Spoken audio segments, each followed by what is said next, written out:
अच्छा भाई, इसकी जरा हम लोग केस स्टडी को डिस्कस करेंगे। यहाँ पे आए, लिखा हुआ है competition, monopoly and market. Firms are sometimes thought of as machines. Input go in, products come out। ठीक है, तो इनपुट प्रोसेस आउटपुट वाली कहानी चल रही है कि हमारे पास प्रोडक्ट आते हैं, इनपुट आता है बिजनेस के अंदर और वो फिर कन्वर्ट होके प्रोडक्ट में कन्वर्ट हो जाता है। However, it matters how powerful these firms are allowed to become। Competition law, यहाँ पे बेटा अब कंपटीशन लॉ के बारे में बात की जा रही है। The law that governs how firms compete in the market, how firms compete in the market, how they may exert their power, and how and when they may join forces, has not prevented high concentration ratios in many industries। बेटा ये concentration ratio से आपको एक indication मिलनी चाहिए कि यहाँ पर ओलिगोपोली मार्केट के बारे में कुछ बातचीत होगी। सही है, ओलिगोपोली मार्केट के बारे में यहाँ पर कुछ बातचीत होगी, तो आपको इतनी इंडिकेशन यहाँ पे आ जानी चाहिए। आगे, global monopolies have been created in the name of free market capitalism। Mergers have been approved and monopolies tolerated under the assumption that they are efficient। तो बेटा यहाँ पर बात चल रही है कि मर्जर्स को अप्रूव किया जा रहा है और इस अजम्पशन के तौर पे कि मोनोपोलीज जो है वो एफिशिएंट काम करेंगी। Their ability to enable innovation is relied upon to justify these monopolised industries. जब वो एफिशिएंसी को यहाँ पे लिंक करके चल रहा है तो वो प्रोडक्टिव एलोकेटिव दोनों की बात करेगा। फिर कहता है कि competition law is being used to protect a narrow set of public interest based on the idea of consumer welfare। तो यहाँ पर बेटा कंज्यूमर वेलफेयर का मतलब क्या है कि मार्केट फेलियर की भी कुछ ना कुछ अजम्पशन आएगी। ठीक है, the test applied by the law is whether any change will result in lower prices for consumers and thus is beneficial। कहता है कि ये टेस्ट इसलिए अप्लाई किया गया लॉ की तरफ से ताकि हमें ये पता चले कि यार क्या इसकी वजह से हमारी प्राइसेस कम होंगी कंज्यूमर के लिए और क्या ये बेनिफिशियल होगा या नहीं होगा। This is regardless of how monopolised the resulting market structure becomes. कह रहे हैं इससे कोई फर्क नहीं पड़ता कितनी मोनोपोली हमारे पास एक मार्केट स्ट्रक्चर में कितनी मोनोपोली आ रही है, बट हमें कंज्यूमर के बेनिफिट को देखना। The logic that focuses on consumer prices is flawed. इसमें मसले हैं। This can be seen in the impact of firms on the environment. Environment का इफेक्ट आ गया, वापस से मार्केट फेलियर के साथ लिंक हो रहा है। Prices do not capture the negative externality of production for which neither the producer nor consumer pays। तो अगेन वही हमारे पास मार्केट फेलियर का कॉन्सेप्ट कंटिन्यू हो रहा है। Low consumer prices are not adequate indicator for consumer welfare। The low price या low wage spiral keeps pushing for cheaper goods and services to increase the profitability of the firm। कहता है कि जब हमारे पास लो price या फिर low wage, wage यानी cost of production जब कम होगी हमारे पास, इससे क्या होगा, spiral will keep pushing for cheaper goods and services to increase the profitability of the firm. जाहिर सी बात है, जब आपके पास वेजेस कम हो रही है, कॉस्ट ऑफ प्रोडक्शन कम हो रही है, तो सामान की कॉस्ट कम होगी, तो सस्ता जब बिकेगा तो उससे आपकी प्रॉफिटेबिलिटी बढ़ेगी। The result is that workers are paid less. Worker को कम पैसा दिया जा रहा है। Low prices cause unequal bargaining positions between powerful employers and workers and between powerful buyers and small independent suppliers. ऐसा कहता है कि लो प्राइसेस है जिसकी वजह से हमारे पास bargaining position between employers and workers जो है वो कम है और between powerful buyer and small independent supplier भी कम है। अच्छा, ये जो कॉन्सेप्ट आपके पास लिखा हुआ है ना, ये आप लोगों ने अभी तक वैसे क्लास में नहीं पढ़ा, लेकिन सिंपल से यहाँ पे स्टेटमेंट लिखी हुई है। ये लेबर मार्केट का पार्ट है। Regulations has a role to play in protecting consumers from the worst abuses of market power by firms।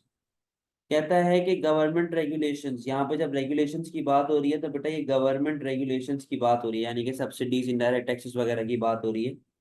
तो गवर्नमेंट रेगुलेशंस के पास एक रोल होता है ताकि वो कंज्यूमर्स को प्रोटेक्ट करें। ठीक है, जो भी उनके पास सबसे बड़े मसले मसाइल इधर पैदा होना स्टार्ट हो जाते हैं उससे बचें। There needs, however, to be new competition laws that promote free market rather than the desires of the monopoly firm। कहता है कि यार नए लॉज आने चाहिए जो सिर्फ फ्री मार्केट प्रमोट हो, सिर्फ मोनोपोली की पावर प्रमोट ना हो। It needs to consider the balance of power between public sector and private sector। तो कहता है कि हमें ये देखना पड़ेगा कि पब्लिक और प्राइवेट सेक्टर में किस तरीके से बैलेंस क्रिएट होता है। ऐसा ना हो कि ज़्यादा पावर प्राइवेट के पास चली जाए, ज़्यादा पावर पब्लिक के पास चली जाए। अच्छा जी, अब इधर आए। लिखा हुआ है the article refers to concentration ratio, the article refers to concentration ratio, explain what is meant by concentration ratio and how it is calculated. देखिए बेटा, कॉन्सेंट्रेशन रेशियो जो होता है ना, यहाँ पे मैं आपको थोड़ा बहुत लिख के बता देता हूँ। Concentration ratio part A. बेटा कॉन्सेंट्रेशन रेशियो जो होता है ना, ये एक एक तरीके से ओलिगोपोली मार्केट का पार्ट है। ठीक है, ओलिगोपोली मार्केट का पार्ट है, जो आपसे ये बात कहता है कि सम यानी कि कॉम्बिनेशन ऑफ 3 से 4 लार्ज फर्म्स जो है ना, उनका मार्केट शेयर मोर देन 50% होना चाहिए। तो जो 4 आपकी लार्जेस्ट फर्म्स हैं, उनका मार्केट शेयर मोर देन 50% होना चाहिए। तो इससे हमारे पास बेटा वो फिर ओलिगोपोली मार्केट में कन्वर्ट हो जाता है। लेकिन यहाँ पे ऐसा ओलिगोपोली की कोई इंडिकेशन इधर नहीं दी हुई। अच्छा जी, अब यहाँ पे देखें कॉन्सेंट्रेशन रेशियो बताता क्या है। तो आपको मैंने बता दिया कि sum of market share held by held by specific by largest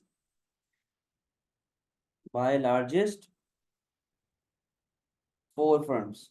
ठीक है, तो ये हमारे पास इस तरीके से ओलिगोपोली मार्केट के अंदर वो कन्वर्ट हो रहा होता है। ठीक है, लार्जेस्ट स्पेसिफाइड फर्म। अच्छा, अगर लो कॉन्सेंट्रेशन रेशियो है, लो कॉन्सेंट्रेशन रेशियो का मतलब क्या है, कंपटीशन ज्यादा है। तो यहां पर मैं लिख लेता हूं low concentration ratio, low concentration ratio is equals to high competition. ठीक है, और हाई कॉन्सेंट्रेशन रेशियो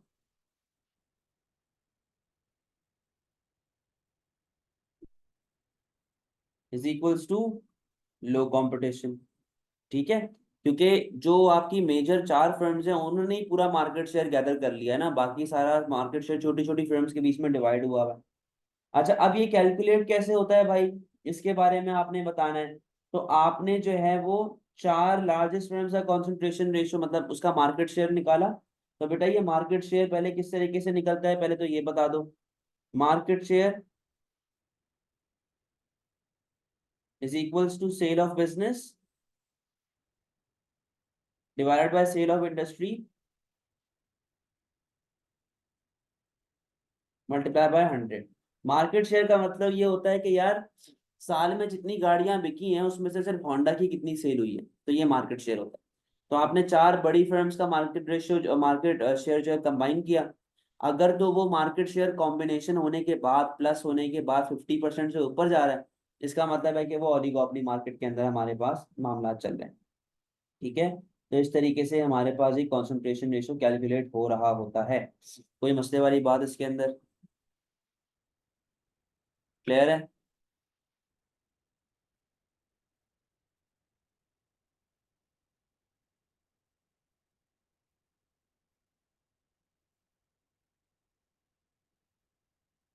जल्दी बताओ।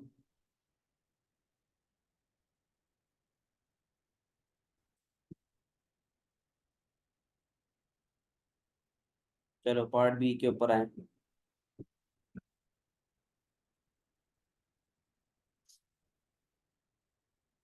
Explain with an example whether the article is correct in saying that neither the producer nor the consumer pays for negative externality। कहता है कि यार article के हिसाब से बताओ कि ना कंज्यूमर पे कर रहा है ना प्रोड्यूसर पे कर रहा है, क्या ये बात करेक्ट है। अब यहाँ पे नेगेटिव एक्सटर्नैलिटी की बातें चल रही थी, ये रही। ठीक है, negative externality of production for which neither the consumer page nor consumer page. ठीक है, ना प्रोड्यूसर पे करे ना कंज्यूमर पे करे। अच्छा, अब यहाँ पर आप लोगों को स्टार्ट करना पड़ेगा पहले कि ये नेगेटिव एक्सटर्नैलिटी होती क्या है, आपको उससे थोड़ा सा आइडेंटिफिकेशन स्टार्ट करनी पड़ेगी। तो अब यहाँ पे आए जरा पार्ट बी। तो सबसे पहले तो आप बताएंगे negative externality, negative externality third party loss. जिसका आपकी कंजम्पशन से कोई डायरेक्टली लिंक नहीं होता, ठीक है, लेकिन वो जो है नेगेटिवली अफेक्ट हो रहा होता है, नेगेटिवली आपके कामों से वो मसले मसाइल की तरफ जा रहा होता है। अच्छा, अब यहाँ पर आपको फर्दर क्या बात करनी पड़ेगी, यहाँ पे देखिए नेगेटिव एक्सटर्नैलिटी के बारे में बातें बताई हुई हैं, इधर है कि ये रहा इन्वायरमेंट, कि वो फर्म्स जो हैं वो इम्पैक्ट ऑन एनवायरनमेंट नहीं देखती, ठीक है, और वो नेगेटिव एक्सटर्नैलिटी जो प्राइसेस जो हैं, जाहिर सी बात है, एक प्राइवेट प्रोड्यूसर जब इनको प्रोड्यूस करेगा तो वो कभी भी cost and benefit of society को कंसिडर तो करेगा नहीं, वो तो सिर्फ अपने बारे में देखेगा ना भाई। तो यहाँ पर आपके पास बात लिख के दी हुई है कि यार ना ही कंज्यूमर उसको पे कर रहा होता है, ठीक है, और ना ही प्रोड्यूसर उसकी तरफ जा रहा हो, सही है। तो आपने इस तरीके से यहाँ पर लिंक करके चलना है कि नेगेटिव एक्सटर्नैलिटी की जब बात होती है, थर्ड पार्टी लॉस हमारे पास चल रहा होता है, तो हर बंदा ही उससे एसोसिएटेड होता है, ठीक है, हर बंदा ही उससे एसोसिएटेड होता है, every person is associated with negative externality, क्योंकि समहाउ तो हर बंदे पे इफेक्ट आएगा ना। अगर मैं फैक्ट्री खोल के बैठा हुआ मैं पोल्यूशन कर रहा हूँ, मैं ये जरूर कह सकता हूँ कि यार मुझे कोई डायरेक्ट इफेक्ट उस पर नहीं पड़ रहा, लेकिन बेटा पोल्यूशन तो ओवरऑल पूरे शहर को खराब कर रहा है ना, पूरे मुल्क को खराब कर रहा है, मेरी नस्लों को खराब करेगा, तो ओवरऑल तो आपको कोई ना कोई तो इम्पैक्ट लाजमी ही पड़ेगा, ठीक है। तो आपने इसके बारे में बताया, ठीक है। अच्छा, अब आप जब फर्दर आगे बात करेंगे तो उसने आपसे ये बात पूछी हुई है कि यार क्या आर्टिकल करेक्ट है इस बारे में कि यार ना प्रोड्यूसर पे कर रहा है ना कंज्यूमर पे कर रहा है फॉर नेगेटिव एक्सटर्नैलिटी। तो बेटा आपने एक तो यहाँ से पॉइंट उठाया जो मैंने आपको पहले बताया, आपने इम्पैक्ट ऑन एनवायरनमेंट के बारे में बात की, आपने ये बात की कि यार दोनों ही पे कर रहे हैं, दोनों ही उसके लिए मसले मसाइल करेंगे। हाँ, आप ये जरूर कह सकते हो कि मॉनेटरी टर्म्स में पे नहीं करेंगे, not in monetary terms. Monetary terms का मतलब पैसे में कभी भी कंसिडर नहीं करेंगे, नॉट इन मॉनेटरी टर्म्स, क्योंकि ये एक प्राइवेट प्रोड्यूसर है, because consumer and producer are private individuals, ठीक है। तो कभी भी मॉनेटरी टर्म्स में तो ये लोग काम नहीं करेंगे, सही है। बात आती है कि वो किसी ना किसी तरह पे कर रहे होंगे इस चीज के लिए, सही है, तो इस तरीके से आपका आंसर यहाँ पे डेवलप हो जाएगा। Next question, C, apart from negative externalities, describe two reasons why the article says increased concentration in an industry may not improve consumer welfare। कहता है कि दो रीजन बताओ कि आर्टिकल ये बात क्यों कह रहा है कि अगर हमारे पास कंसंट्रेशन बढ़ गया तो उससे कंज्यूमर को फायदा नहीं होगा बल्कि उल्टा कंज्यूमर को नुकसान होगा। अब देखिए कंसंट्रेशन रेशो क्या होता है ये तो आप पहले बता चुके हो, सही है, तो वो आपको वापस से रिपीट करने की जरूरत नहीं है। अब यहाँ पे आइएगा, जरा दो की बात कर रहे हैं हम लोग, दो तीन के बारे में बात कर लेते हैं। बेटा सबसे पहले तो ये बात समझो कि अगर आपका कंसंट्रेशन रेशो बढ़ेगा ना, अगर किसी भी फर्म का कंसंट्रेशन रेशो राइज होगा, कंसंट्रेशन रेशो राइज होने का मतलब क्या है कि उसकी पावर बढ़ेगी, ठीक है। जब उसकी पावर बढ़ेगी तो जाहिर सी बात है मोनोपोली स्ट्रांग हो जाएगी, और जब आपकी मोनोपोली स्ट्रांग हो जाएगी तो आप फर्दर मेरी बात सुनो, क्या वो प्राइसेस नहीं बढ़ा सकता? वो प्राइसेस बढ़ाएगा, वो फिर एक्सप्लॉइट करेगा कंज्यूमर्स को, ठीक है, तो एक्सप्लॉइटेशन आपके पास बढ़ेगी। तो ये चीज आपके पास इस तरीके से वो होगी, क्या कहते हैं, अफेक्ट होगा कंज्यूमर्स पे। लेकिन अगर मैं फर्दर इसको डिटेल में लेके चलूं, तो बेटा जब हमारे पास प्राइसेस बढ़ेगी तो उससे हमारी प्रॉफिट बढ़ेगा, और जब हमारा प्रॉफिट बढ़ेगा तो उससे हमारे शेयर होल्डर्स, इन्वेस्टर्स और मैनेजर्स ये सारे जो हैं ये हैप्पी हो जाएंगे। शेयर होल्डर्स एंड मैनेजमेंट खुश होंगे क्योंकि इनको पैसा मिलेगा, सही है। ये आ गई आपके पास एक बात, पहला रीजन। दूसरे रीजन की तरफ आए, बेटा एक बात सुने, यहाँ पर एक बात लिखी हुई है, ये unequal bargaining position, unequal bargaining position between employers and workers and between powerful buyers and small independent sellers। तो बेटा जब ये इन अनइक्वल हमारे पास आ रही है, पोजीशन चल रही है, तो जब इनका कंसंट्रेशन रेशियो बढ़ेगा तो और मसले मसाइल हमारे पास स्टार्ट हो जाएंगे ना भाई। तो जब हमारे पास ये कंसंट्रेशन रेशियो बढ़ेगा तो ये और ज्यादा अनइक्वल हो जाएगी, मोर डिफरेंस इन पावर। सही है। और इनइक्वालिटी बढ़ेगी, और जब इनइक्वालिटी बढ़ेगी तो ना वर्कर लोग वेजेस ज्यादा डिमांड कर सकते हैं, और ना ही स्मॉल सप्लायर ज्यादा उनसे जो है वो मुंहमारी कर सकते हैं विद लार्ज प्रोड्यूसर्स। तो ये भी एक प्रॉब्लम हमारे पास आ रही है। तीसरे के ऊपर बात करते हैं भाई।